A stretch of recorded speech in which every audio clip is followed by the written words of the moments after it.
रात में कई सालों से बंद पड़े और भूतिया घोषित हो चुके उस अस्पताल में भारी हलचल थी। बाहर कुत्तों का शोर माहौल को खौफनाक बना रहा था। उस बंद पड़े अस्पताल के ऑपरेशन थिएटर में एक चुड़ैल की डिलीवरी हो रही थी। उसके आसपास बहुत सारी भयानक चुड़ैलें खड़ी थी। ऑपरेशन थिएटर के बेड के नीचे भी कुछ चुड़ैलें बैठी थी और वे चुड़ैलें जलती हुई आग के सामने कोई मंत्र बुदबुदा रही थी। जिस चुड़ैल की डिलीवरी होने वाली होती थी उसकी आंखें अंगारे की तरह लाल थी। उसे दर्द तो बहुत हो रहा था, लेकिन उसने अपने दर्द को दबा रखा था। इस दर्द के उस पार मुक्ति होगी, मुक्ति। कुछ देर बाद अचानक से जलती हुई आग बुझ गई। उसके बाद वो सारी चुड़ैलें जिस चुड़ैल की डिलीवरी हो रही थी उसके आगे खड़ी हो गई। बाहर कुत्तों के भौंकने का शोर और भी बढ़ गया था, लेकिन फिर सब कुछ खामोश हो गया और एक बच्ची के रोने की आवाज आने लगी। मुक्ति आ गई, मुक्ति बहन आ गई, मुक्ति तेरी बेटी आ गई। मेरी बेटी मुक्ति, रोना तुम्हें नहीं किसी और को है। इस घटना के कुछ दिनों के बाद की बात है। रात के 11:30 बज रहे थे। मायागंज में रहने वाला सूर्या अपनी कार से उस सुनसान सड़क के रास्ते अपने घर वापस लौट रहा था। तभी उसके मोबाइल की घंटी बजी। फोन की स्क्रीन पर अननोन कॉलिंग लिखा आ रहा था। हेलो हेलो, अरे कौन है भाई, कुछ तो बोलो। सूर्या ने काफी देर तक हेलो हेलो किया, लेकिन दूसरी ओर से कोई जवाब नहीं मिला। गुस्से में उसने फोन काट दिया। अरे अजीब पागल लोग हैं? अरे बात नहीं करनी तो फोन क्यों करते हैं? तभी अचानक फिर से उसके फोन की घंटी बजने लगी। इस बार भी स्क्रीन पर अननोन कॉलिंग ही लिखा आ रहा था। उसने फोन नहीं उठाया, लेकिन लगातार 3 बार जब फोन आया तो उसने गुस्से में फोन उठा लिया और चिल्लाते हुए बोला, हेलो। इस बार किसी छोटी बच्ची के हंसने की आवाज फोन पर आती है और फिर एक औरत की खौफनाक आवाज उसके कानों से टकराती है। सूर्या, इस धरती पर तेरे दिन पूरे हो गए। तुझे तड़पा तड़पा कर मारने वाली ने जन्म ले लिया है। कौन बोल रहा है? ये क्या मजाक है भाई? क्या मजाक है? मजाक नहीं, मौत। तुझे तड़पा तड़पा कर मारा जाएगा। तू बचेगा नहीं, वो जन्म ले चुकी है। सूर्या उस औरत की आवाज से इतना डर गया कि उसे पता ही नहीं चला कि उसने रेड लाइट जंप कर दी है और उसकी कार की किसी दूसरे की कार से जोरदार टक्कर हो गई। उस कार को एक लेडी चला रही थी और वो पूरी तरह से घायल हो गई थी। उसके चेहरे से खून निकल रहा था और वो सड़क पर गिरी हुई तड़प रही थी। उसका चेहरा काफी भयानक लग रहा था। अगर मैं यहाँ रुका तो खामखा फंस जाऊंगा। मुझे यहाँ से भाग जाना चाहिए। रात काफी हो गई थी, इसलिए सड़क लगभग सुनसान हो गई थी। सूर्या ने कार पीछे घुमाई और फिर तेज रफ्तार में वहां से निकल गया। लेकिन तभी उसे एहसास हुआ कि उसकी कार की पिछली सीट पर कोई बैठा हुआ है। उसने गाड़ी के शीशे में जो देखा उसे देखकर उसकी चीख निकल गई। अरे ये तो वही औरत है जिसका एक्सीडेंट मेरी गाड़ी से हो गया था। ये यहाँ कैसे आई? तुझे तड़पा तड़पा कर मारने वाली जन्म ले चुकी है। तू बचेगा नहीं। ये कहकर वो औरत वहां से गायब हो गई। ये देखकर सूर्या के दिल की धड़कनें जोर जोर से धड़कने लगी। कौन थी वो औरत? और उसने भी सेम वही बात कही जो मुझे फोन पर किसी औरत ने कही थी। क्या हो सकता है? क्या हो सकता है इन दोनों बातों का कनेक्शन? सूर्या अपने अपार्टमेंट पहुंच गया था, लेकिन रास्ते में हुई घटना अब भी उसकी आंखों के आगे घूम रही थी। वो लिफ्ट में गया और अपने फ्लोर का नंबर 8 दबाया। लिफ्ट धीरे धीरे ऊपर जा रही थी।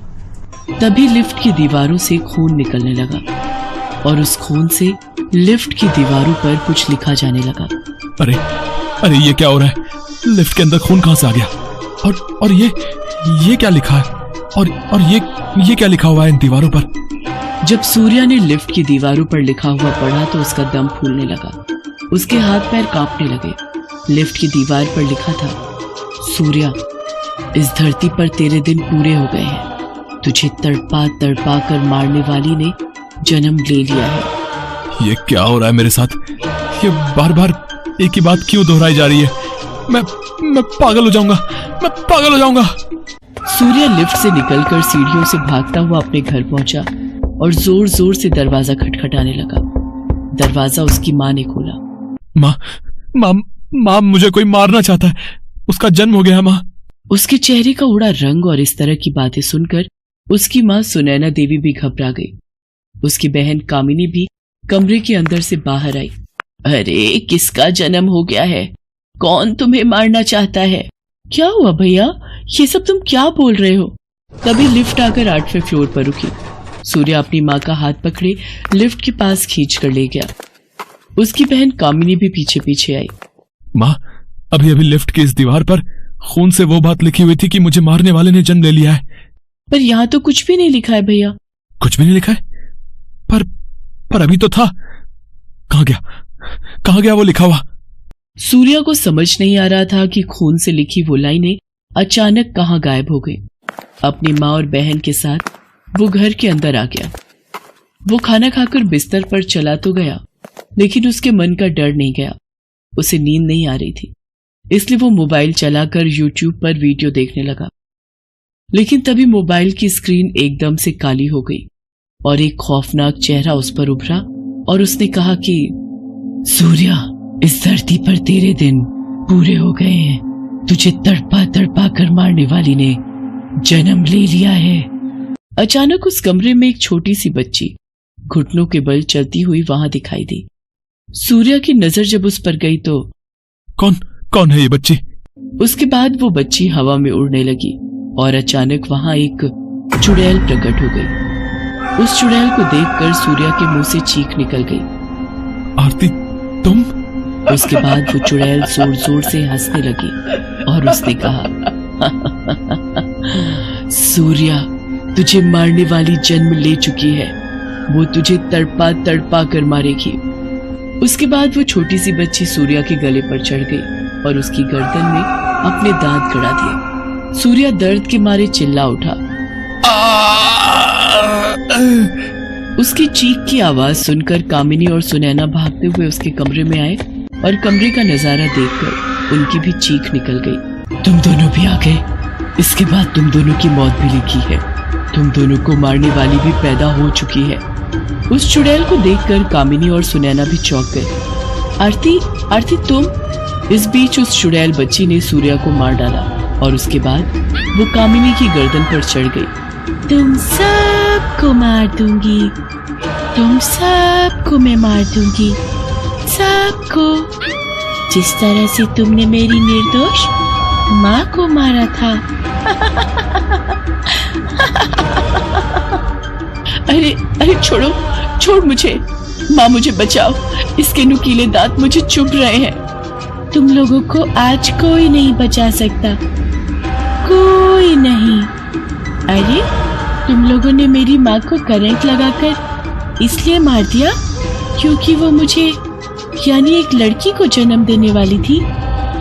मेरी माँ के लाख मना करने के बाद भी तुम लोगों ने उसका टेस्ट करवाया और जब पता लगा कि मैं कोख में हूँ तो साजिश के तहत मेरी माँ को मार डाला और उसकी हत्या को दुर्घटना साबित कर दिया। अरे तुम जैसे राक्षसों को जीने का कोई हक नहीं, कोई हक नहीं। चुड़ैल की बेटी कामिनी के गले में दांत गड़ाकर उसे भी मार देती है। सुनैना देवी ने ये देखा तो वो हाथ जोड़कर उस बच्ची से माफी मांगने लगी। अरे मुझसे गलती हो गई, माफ कर दो मुझे। तुम्हें माफ कर दूं? अरे तुम लोग समाज में इंसान की तरह रहते तो हो, लेकिन सच कहूं तुम लोग इंसान हो ही नहीं। तुम लोग वो राक्षस हो जिन्होंने इंसान के वेश में जन्म लिया है। उसके बाद चुड़ैल और उसकी बेटी सुनैना देवी के बाल पकड़कर उसी भूतिया अस्पताल में ले जाती हैं, जहां उस बच्ची का जन्म हुआ था। उसके बाद वो सुनैना देवी को वहां चुड़ैलों के झुंड के पास छोड़ देती है। सारी